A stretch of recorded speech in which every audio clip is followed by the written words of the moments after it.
মূল্যমান হারিয়ে তেজপাতা হয়ে যাচ্ছে ভারতীয় রুপি। ডলারের বিপরীতে টানা কমছে দাম। $1 মিলছে প্রায় 95 রুপি। এর আগে এত মূল্যমান হারায়নি রুপি।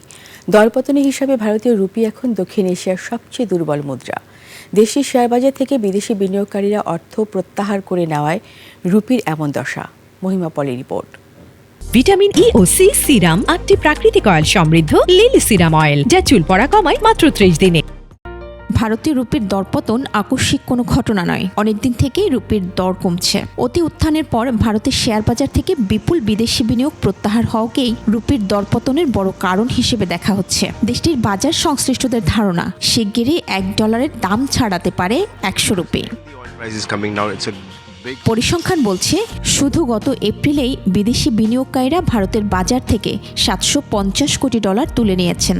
আর গত বছরের 1 এপ্রিল থেকে চলতি বছরের মার্চ পর্যন্ত $2000 কোটি বেশি বিদেশি বিনিয়োগ বেরিয়ে গেছে ভারত থেকে। চলতি বছরের শুরু থেকে এখন পর্যন্ত রুপির মান প্রায় 6% কমেছে। গত বছরও একই ধরনের পতন দেখা গেছে।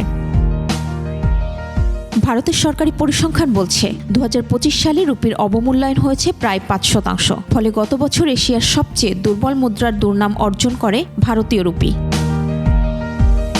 এদিকে রুপির দরপতন ঠেকাতে নানামুখী পদক্ষেপ নিয়েছে ভারতীয় কেন্দ্রীয় ব্যাংক, তবে পতন থামছেই না। মহিমা পলি, ডেস্ক রিপোর্ট, 21 টেলিভিশন।